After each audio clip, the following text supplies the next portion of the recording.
Broadcasting from Farm 406 Studios. Welcome to My Fellow Montanans with Dr. Kyle Austin, owner of Farm 406.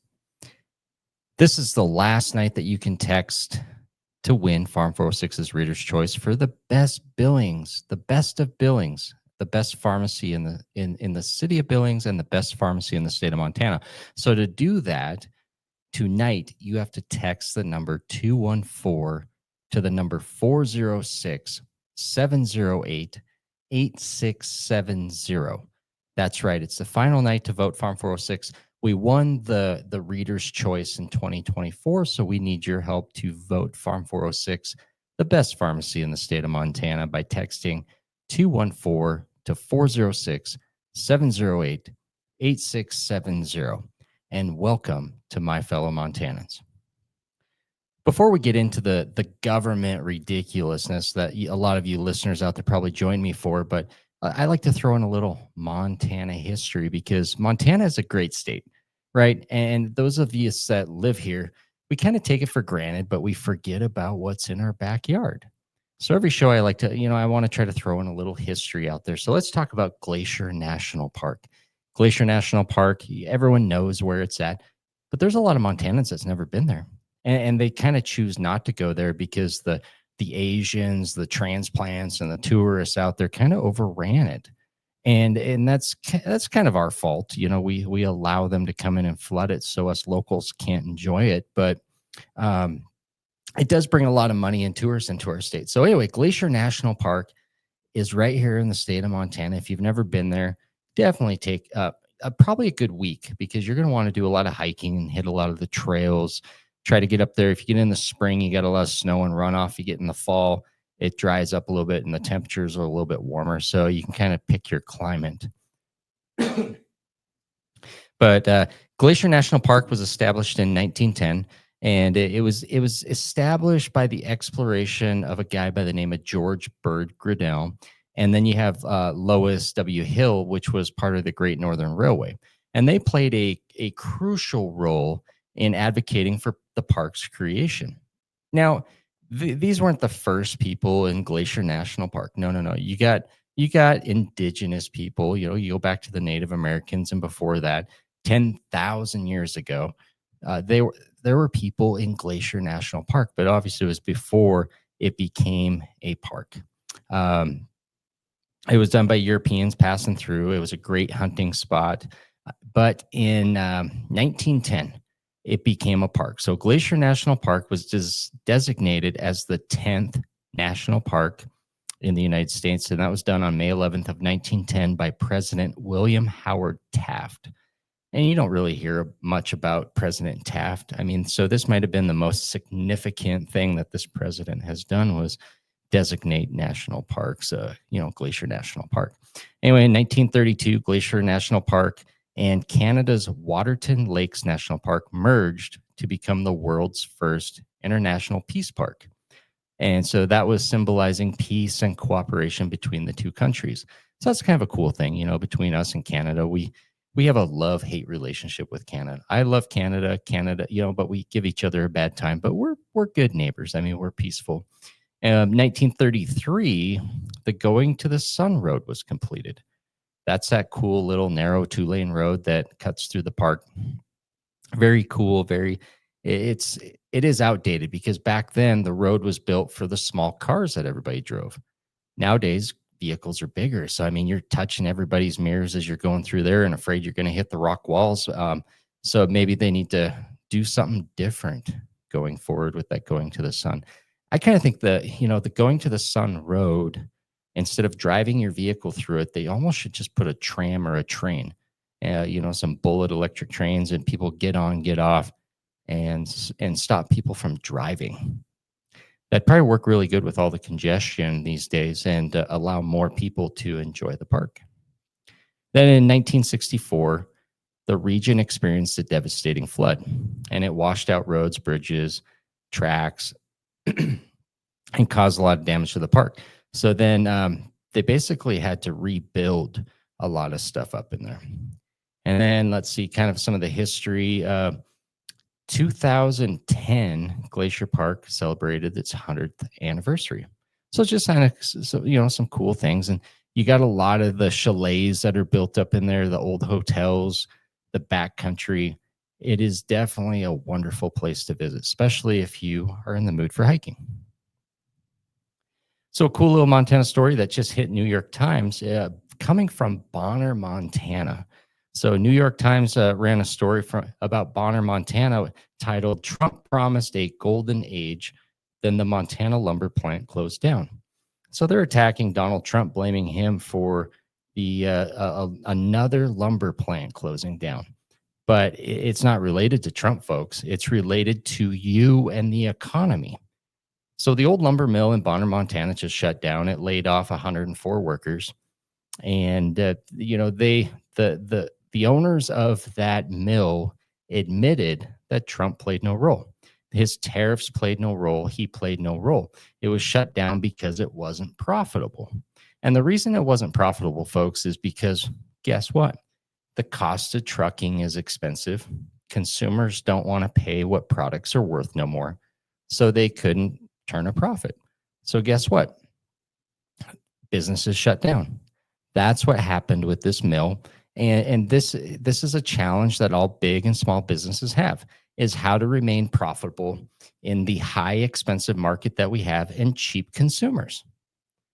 And if you can't find a good model out there, you're going to close your doors. And so anyway, this old mill in Bonner, Montana shut down. It's the second one in the state of Montana since Gianforte has been governor. If you remember the mill shutting down up in Seeley Lake. So you always think Republicans are out there really pushing agenda for creating economic stability and jobs, but we have these places shutting down. And I didn't see anything out there where Gianforte stepped up to try to keep this mill open. I mean, it's probably a no-win situation, but Montana lost another mill. So let's talk a little bit about the shooting. That's been hot topic nationwide. That kind of put Anaconda, Montana on the maps, because even New York Times had an article about Michael Brown shooting the 4 people in the bar.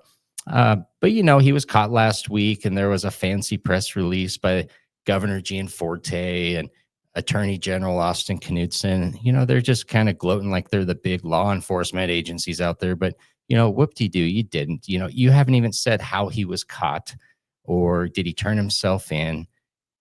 And have you asked him why did he do it in the first place? The only thing I could find out there was that he admitted to the judge that the guy had no job and no cell phone, and he qualified for public defense. But he made his first court appearance, and the bond was set at $2 million.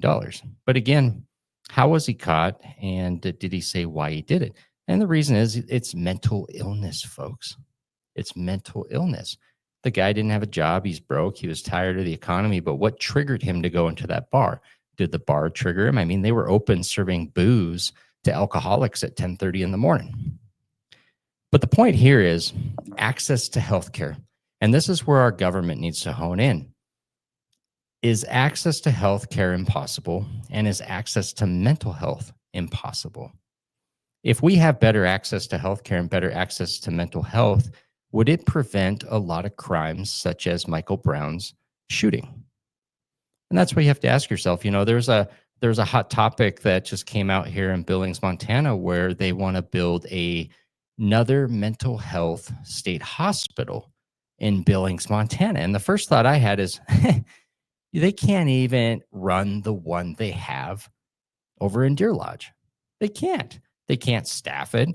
None of the administrators can meet federal regulations and pass any tests. And so they keep failing and losing their federal funding. But yet they want to build the second one when they can't even run the first one. That's government ridiculous right there, folks. Someone should be calling the governor out and be like, well, why do you want to build the second one? Yes, we need the access, but you can't even run the one you have. You can't even staff it. You see these billboards out there where they're trying to pay top dollar to get nurses to go work there. People just don't want to work there.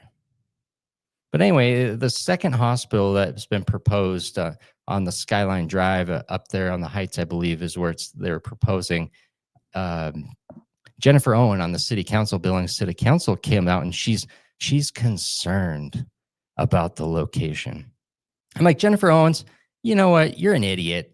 And you're running for mayor. I don't think people should vote you in as mayor, because this is why things don't move forward, is because you got people that sit on city councils and you got people that sit on boards, and they're just negative about everything. They don't say, hey, they don't look at the positive, like, hey, we need access to healthcare. We need access to mental health. I don't care where you put it. Maybe you should put it right next down to the jail downtown, or next to the courthouse, where all these homeless people are running around, where they can maybe have better access to it. But instead, you're complaining about it just because it's up on the hill and out of city limits. Any place you can put a mental health hospital is a great place. These people aren't roaming the streets. I mean, they're locked up inside. They're not free to come and go. They're not going to do any harm. It's no different than you living next to St. Vincent's or Billings Clinic, because there's crazy people going in and out of there all day.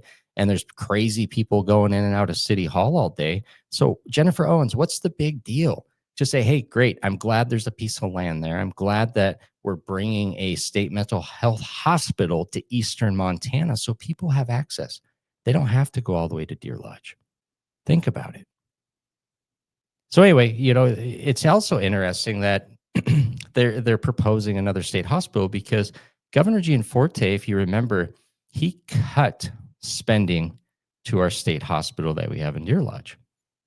He cut it. And so he's kind of bouncing back and forth, flip-flopping here. Does he support access to mental health, or does he wait till an incident like Michael Brown's shooting, and then he comes out after the fact and talks about adding a mental health facility to Eastern Montana, which is on the opposite side of the state of Anaconda? In fact, Anaconda is like 10 minutes from the state hospital, and they still denied access to Michael Brown. So, if you're a business owner, I want to go back and talk about the compliance, because the government makes the rules, they make the laws, and they can't even stay in their own compliance. But yet they have these minions out there that work for, like, the Department of Labor of Industry, that go around and they harass small business owners and calling them out for being out of compliance, putting them out of business, writing them tickets, making them get lawyers and spend thousands of dollars. So they're harassing the Montanan. They're harassing the working person. They're harassing the small businesses, but yet the state of Montana can't even be in compliance themselves. That's government ridiculous. Like, they should be, if they're making the rules, set the example, but they don't. Is that fair? Is that fair to us voters and taxpayers? I don't think so. I think it's time you elect a governor in 3 years that's going to go in and shut the Department of Labor down and fix things. All right, so let's talk about Montana property tax rebate filings. A lot of you homeowners out there should have got a letter from Governor Gianforte's office gloating about the $400 rebate. So beginning on August 15th, and you can start, which was a couple days ago here, you could start enrolling online and claiming your $400 rebate. And you have to do this by October 1st. So to do that, you need to go to this website. It's called tap.dor.mt.gov, tap.dor.mt.gov, to file your claim, and you can get a $400 rebate. Now, there's some caveats to this, because if you listen to my previous shows of Government Ridiculous, when we're talking about this bill passing, there is more harm if you misfile. So if you're afraid you don't qualify, or there's a little hair on the back of your neck that you don't qualify, don't file for this rebate. It's because they will make a criminal out of you. So to get your $400 rebate, you got to go to the website. You got to provide your name, your social security number of you and your spouse. You got to get the geocode of your principal residence, your primary residence. And you can get that off your tax statement, or you can get that off of cadastral.mt.gov. A lot of people don't know about cadastral, but you can go in there and you can look up any piece of property in the state of Montana. You can find out who owns that property, their mailing address, what their value is, what their taxes are. It's a cool little snooping tool. And I don't know if it should be public, because a lot of people misuse it, but It's a nice little website out there, but you can get your geocode off your prior tax statement or your cadastral.mt.gov. So anyway, on when you're filing for your $400 rebate, you also need to provide the amount of property taxes that you paid last year. And I think this is kind of ridiculous because why are you providing it to the government when the government should know what your taxes were? But again, you have to go dig out your tax statement and actually put in how much taxes you paid because I think what they're looking for is to make sure that you paid more than $400 so you're not gaining money because it's supposed to be a rebate. But most people that own a home pay more than $400. But this is kind of stupid. And then you got to put your mailing address in there. So, and then you'll get your rebate in about 30 days, is what they're saying. So, again, if you misfile, the penalties are more severe for false filing on this. So you got to think, is $400 really worth if the government wants to come get you for filing a false claim? Now, let's get into the conspiracy about this $400 rebate because it's really not a lot of money, folks. And the information that they're asking for: your name, your social security number, where do you live, your mailing address. I kind of wonder if it's more of a throw some money out there to get you to be part of a system. So they can say, all right, we know who lives at this house now, and we can update our records, and we know who you are, where you are, and we can find you. But they're paying you for that.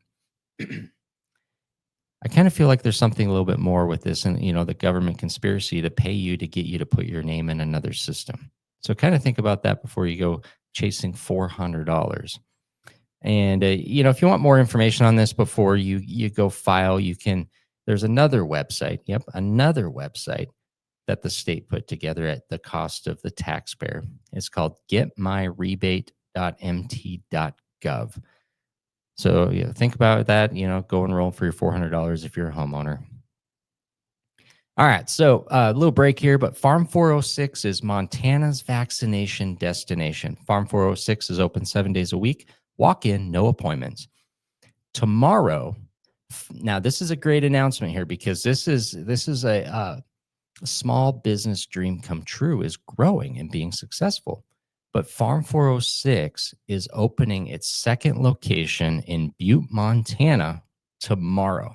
So you listeners out there are the first to know this before the people even in Butte. People in Butte know it's coming. They just don't know when. And so it's a surprise. Surprise, Farm 406 is here. So tomorrow I'll be opening the doors of Farm 406 in Butte, Montana for our second location. And this is going to be kind of a cool Farm 406 because it not only will it have the pharmacy services that we offer here in Billings, Montana, but I added a little touch.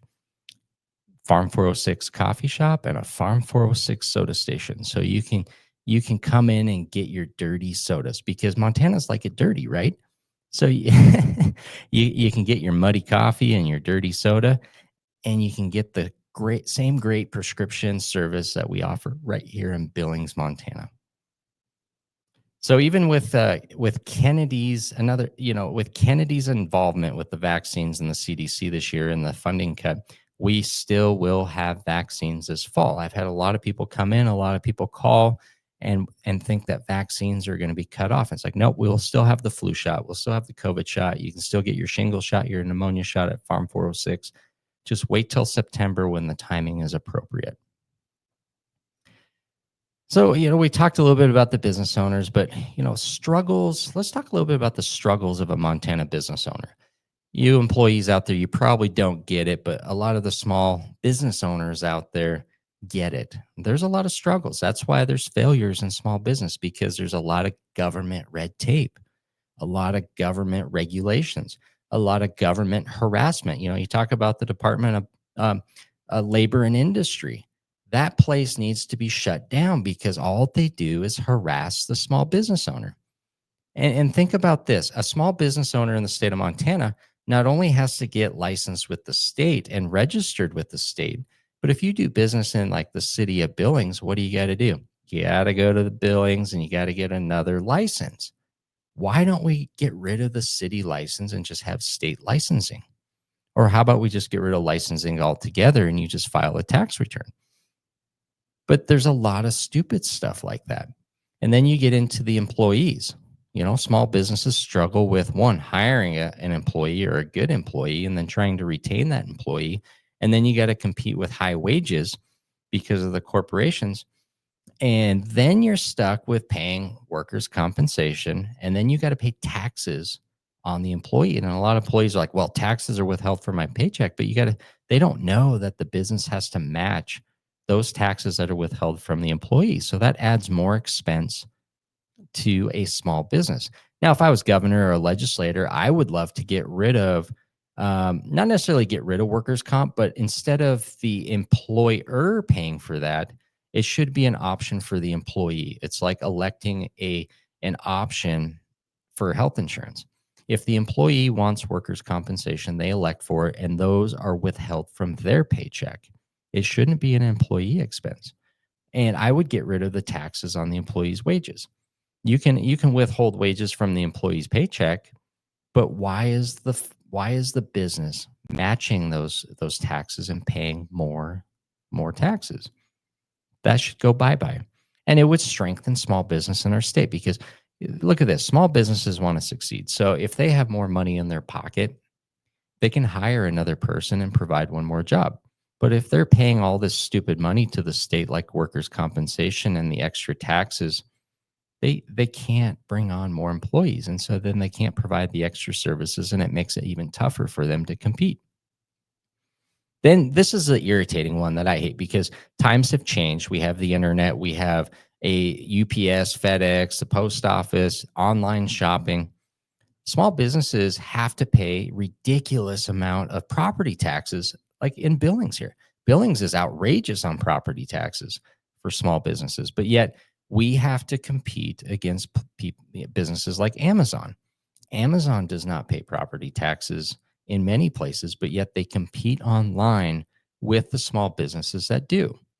So, should the state of Montana and the cities look at lowering or eliminating property taxes for small businesses? Or should they levy a tax against online businesses that choose to compete with those in the state of Montana? I would do either or. I don't have a problem paying taxes, but I want taxes to be fair. If I have to pay $30,000 for my business to operate in the city of Billings, then Amazon should pay $30,000 or more to also do business within the city of Billings. It's fair. Make them pay their fair share. That's my thought. So the one thing that really drives me nuts and talking to a lot of business owners is you get a lot of bad employees out there, and they walk off the job, they harm your business, they steal from you, and but yet business owners can't expose that. And this is Department of Labor BS, because the Department of Labor comes out and says you can't have a black book, you can't be honest about an employee because it prevents them from getting another job. Well, those employees shouldn't get another job. They're worthless. And so what I'd like to do if I was a governor is not only get rid of the Department of Labor industry, but I would make it legal for business owners to have a database where if an employee walks off the job, an employee quits, an employee burns your business down, you put that in there and any employer can see it.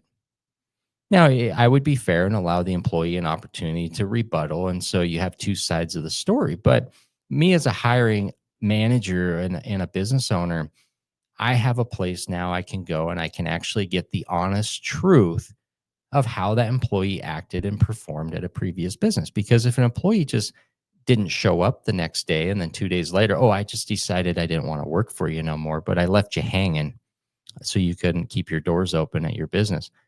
Other business owners need to do that. And it would probably create a lot of, um, what am I thinking here? Accountability for employees. Because if employees now know that the truth can be posted out there, and if they walk off a job and they're not professional and they don't put their 2 weeks in, other employers can see that and they can't keep doing the same stuff over and over to other employers. That's what we need to do. And also when that happens, they don't get government benefits. If they walk off a job and don't provide 2 weeks, folks, they shouldn't get unemployment. They shouldn't be able to qualify for Section 8. They shouldn't be able to qualify for Medicaid. They should be SOL and they need to go try harder. Makes sense, right? That's what we should be doing. Now, before we jump into this break here, remember motorcycles are still out there. I'm a motorcycle rider myself. I got a nice little Harley Fat Bob, but motorcycle safety is a big concern. I need you guys to be safe around motorcycles. If you see a motorcycle, slow down, watch your mirrors, turn on your headlights, give them the right of way.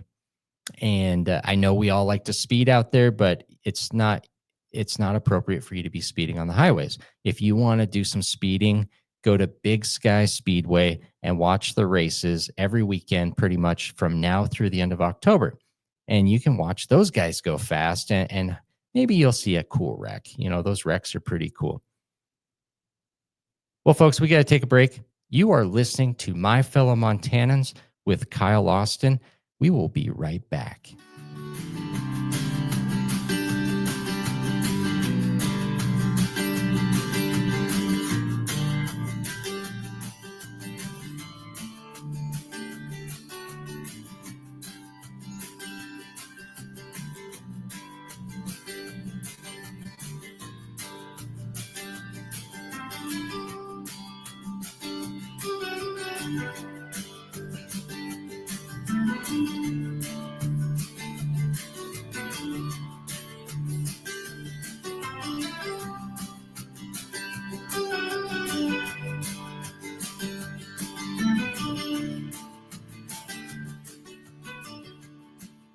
Broadcasting from Farm 406 Studios, you are tuned into My Fellow Montanans with Dr. Kyle Austin, owner of Farm 406. And for those of you that missed the first part of the show, and a reminder, tonight is the final night to vote Farm 406, not only the best pharmacy in Billings, Montana, but the best pharmacy in the entire state, the entire great state of Montana. And you can do that by texting 214 to the number 406 708 8670. Those of you that are a little behind the ball there and don't have your phone in your hand, here is the number again. The phone number is 406 708 8670. And you're going to text the number 214 right now to vote Farm 406 Best Pharmacy. In 2024, Farm 406 won the Reader's Choice Best Pharmacy, and we plan to win again here in 2025, but we can't do it without your help. So please vote us Best Pharmacy by texting 214 to 406 708 8670. And thank you for choosing Farm 406. So, we get into some government ridiculousness here, and some problems with Montana are on the rise. We have problems ahead of us in the state of Montana because we've had poor leadership, poor decisions with our leadership. And Montana's infrastructure, as you know, is not built for the population growth we've seen. Years ago, when I was 10, 13 years old, I saw it with Missoula, folks. Reserve Street was a 2-lane highway that had bumper to bumper traffic, and then developers boomed Missoula, and now what, you got 6 lanes across there and you still got bumper to bumper traffic.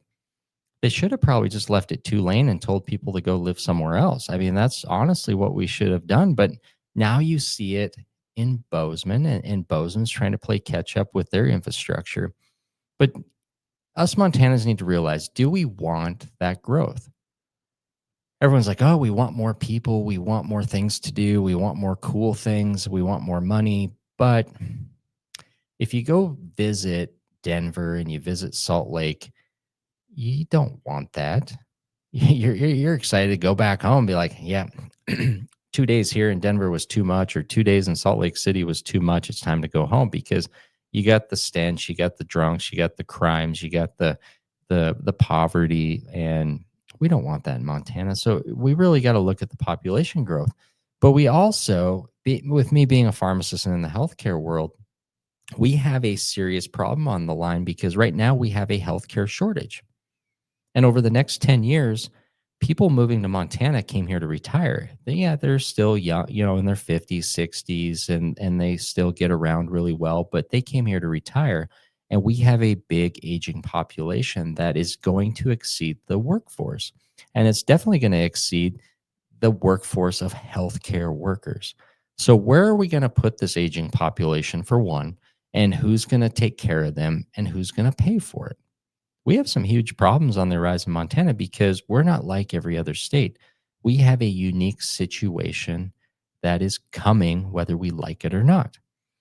We lack nurses, we lack pharmacists, we lack doctors today. It's only going to get worse.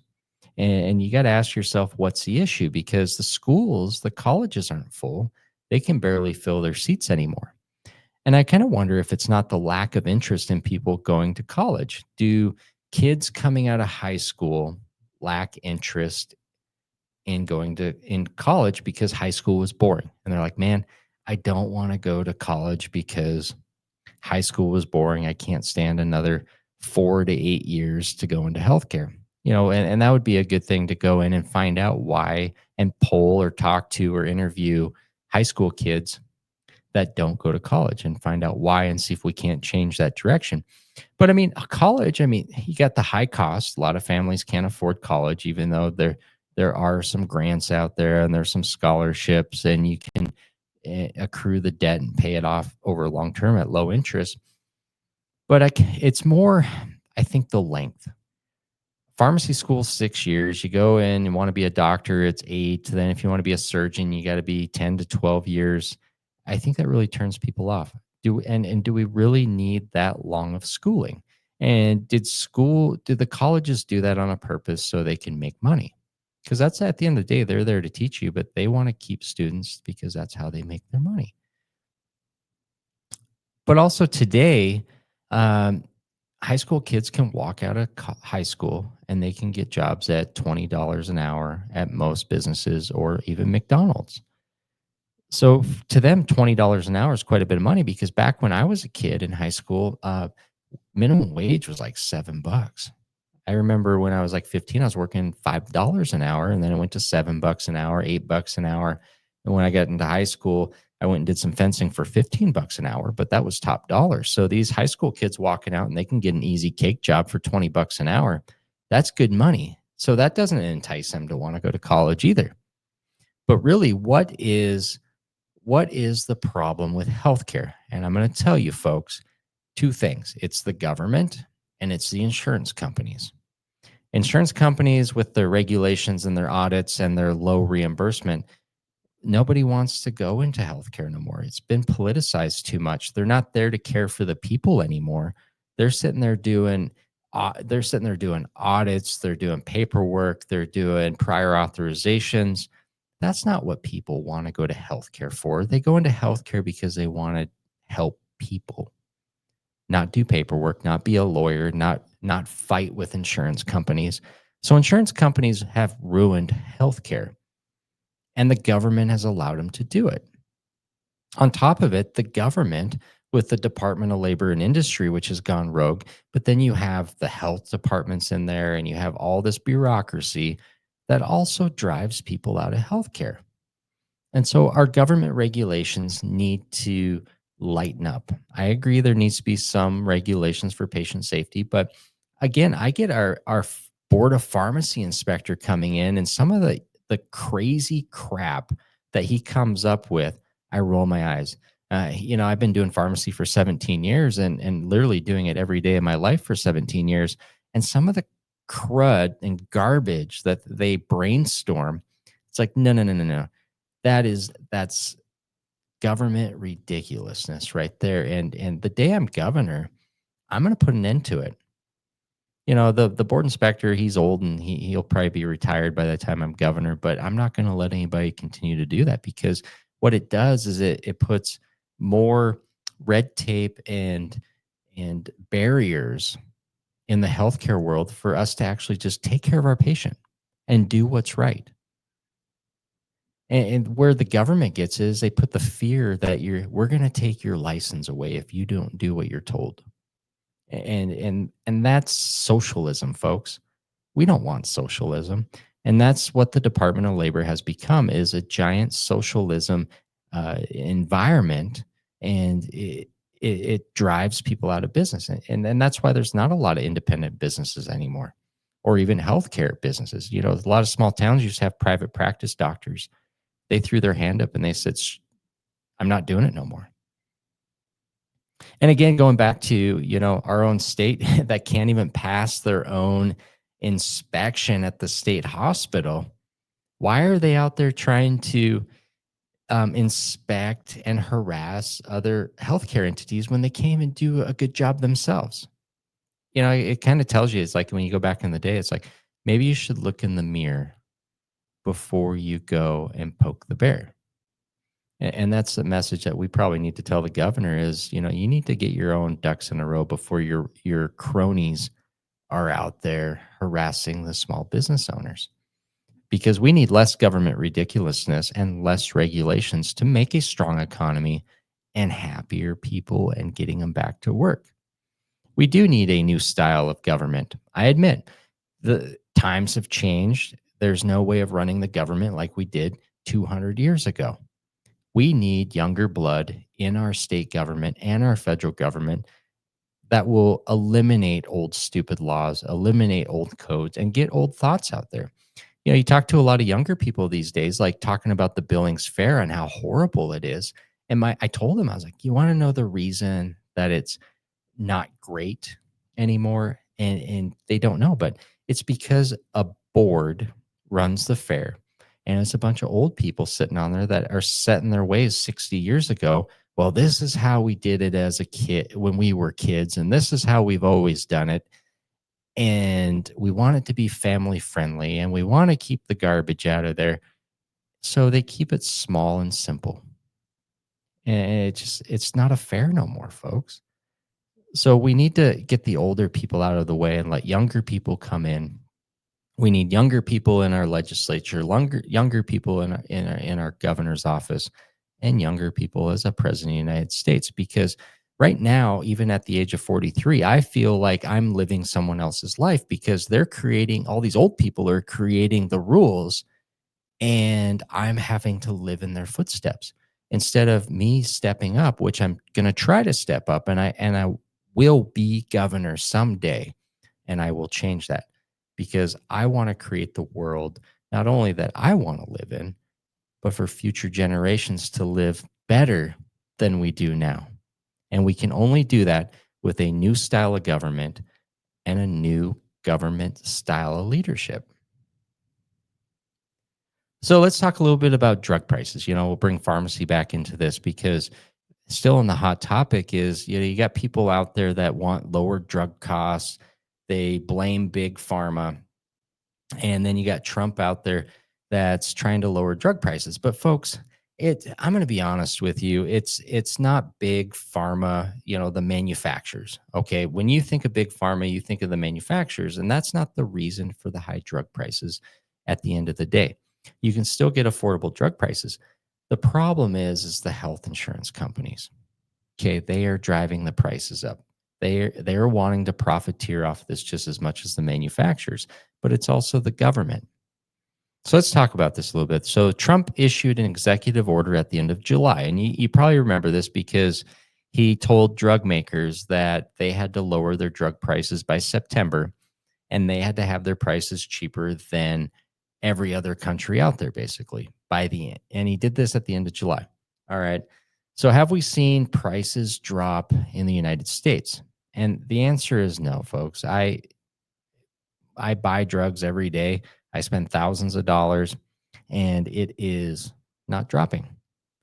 So what the and Trump was in the news here a few days ago where he's promising a price drop of 1,500%.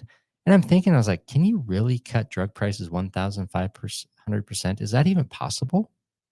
Like, I don't even think that's possible, folks. I mean, if you cut something 100%, I think that takes you to zero. So 1,500% is negative. That kind of sounds like a Democrat dream where you get money back if you get a prescription drug. It's kind of like a government kickback in a way. But anyway, Eli Lilly, this is kind of funny.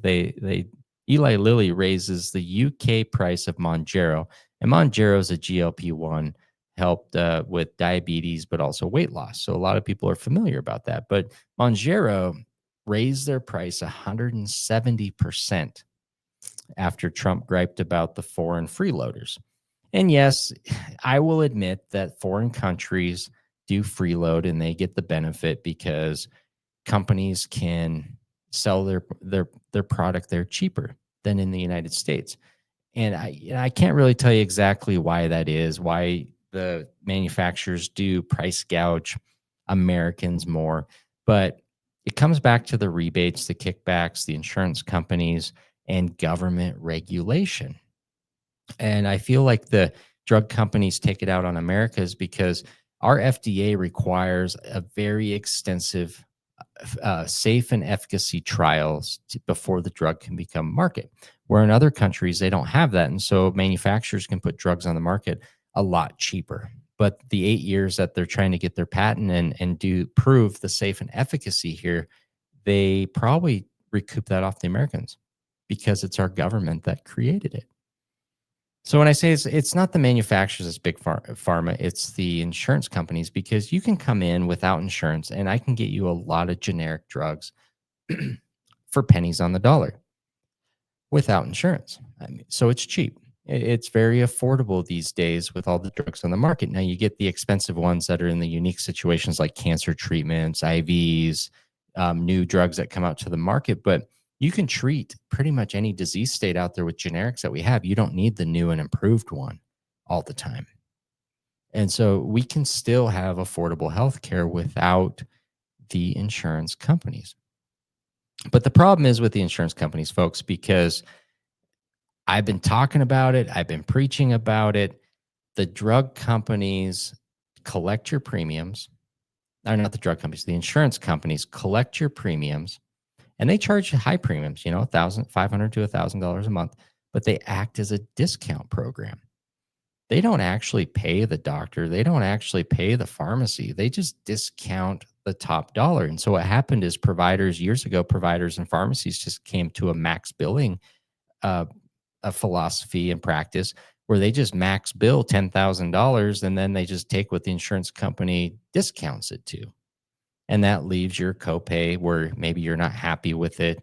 Or a lot of times the insurance companies will discount it below the cost of what the pharmacy actually paid for it. And I've seen it a lot with we talked about Mounjaro.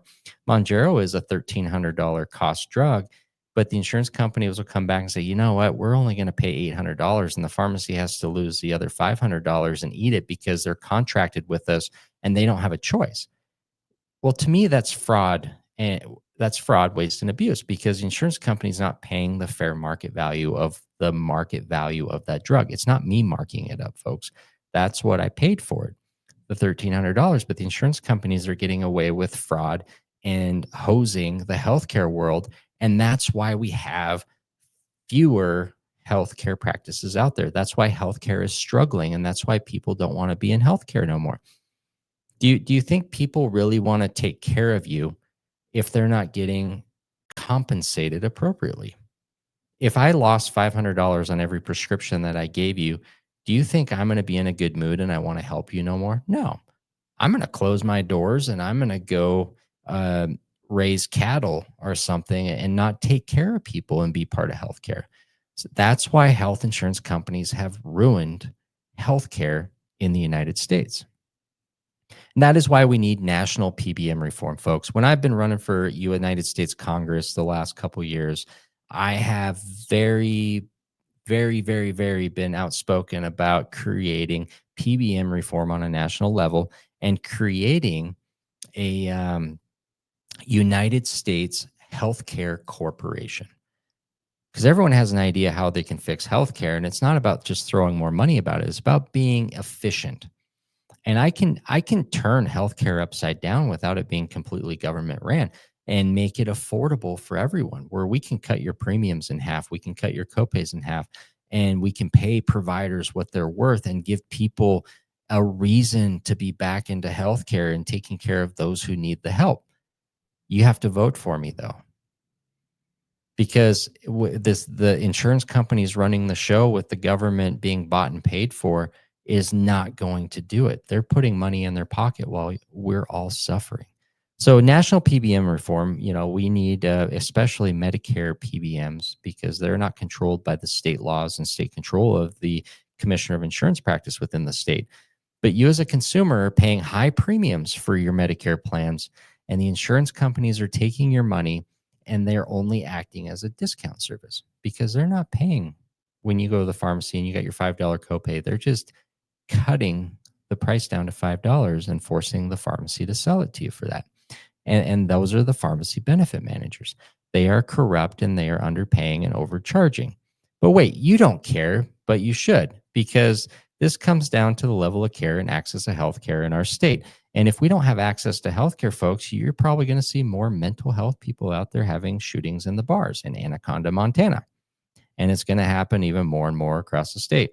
So I need you to contact your federal elected official, whether it's Senator Steve Daines, Senator Tim Sheehy, Troy Downing, Congressman Troy Downings. He's bought and paid for by the insurance company. He's failed as Montana. We need to get him out of there, folks. I don't know why you voted for him in the first place, but you can call him too and tell him how horrible he is and tell him we need federal PBM reform, because they're the actual ones creating fraud, waste, and abuse. It's not the pharmacies out there, folks.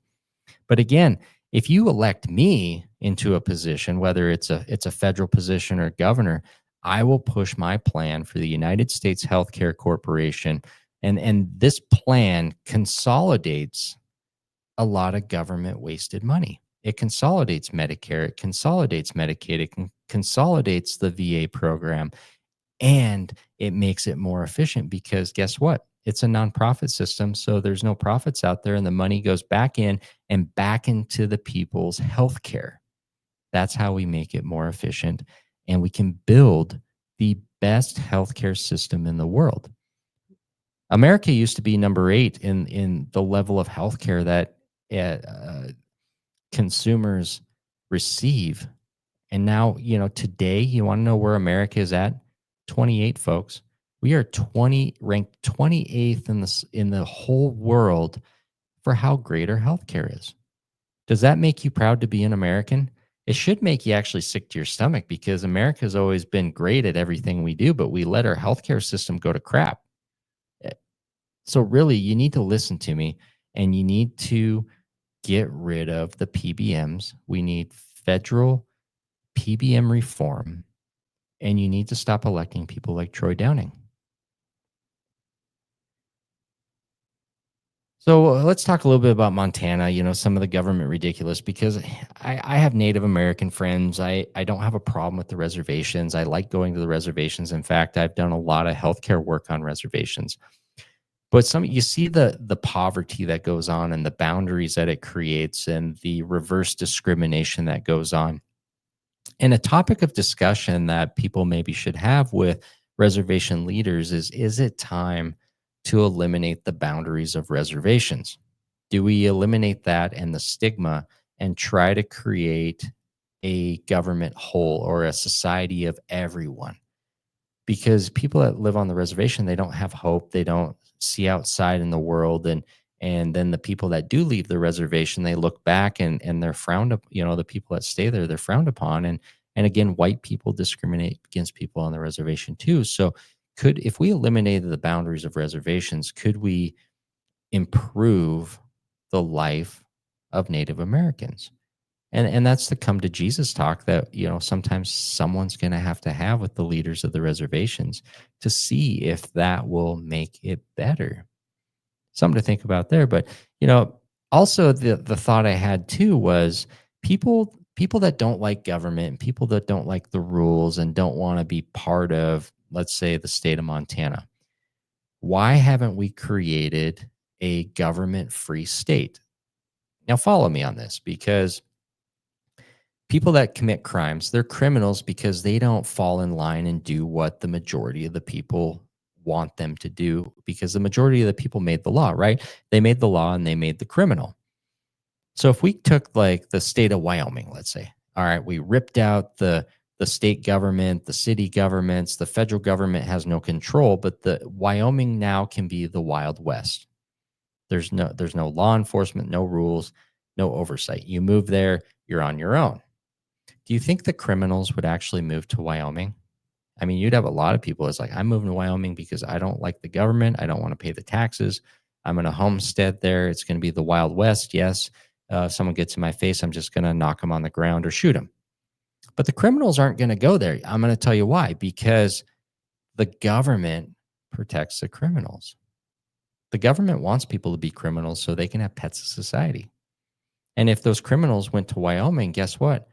They're just going to get shot and the problem's taken care of. So that's kind of the flip side of removing boundaries from reservations is if we created a government-free state. And it'd be interesting to watch that and see how people evolve and how they handle situations. It would be a great trial. I would love to see it. And even if there was an island somewhere that in the world that we can have a government-free island or a government-free nation. So talking a little bit about AI, AI has been a big thing out there, but is AI ever going to be a problem that we can't reverse?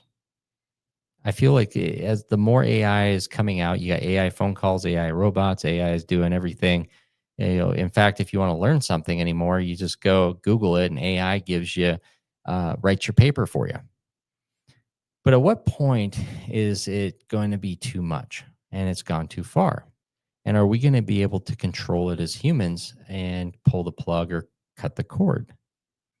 Those are things that, we should be talking about because the government doesn't even have regulations on AI.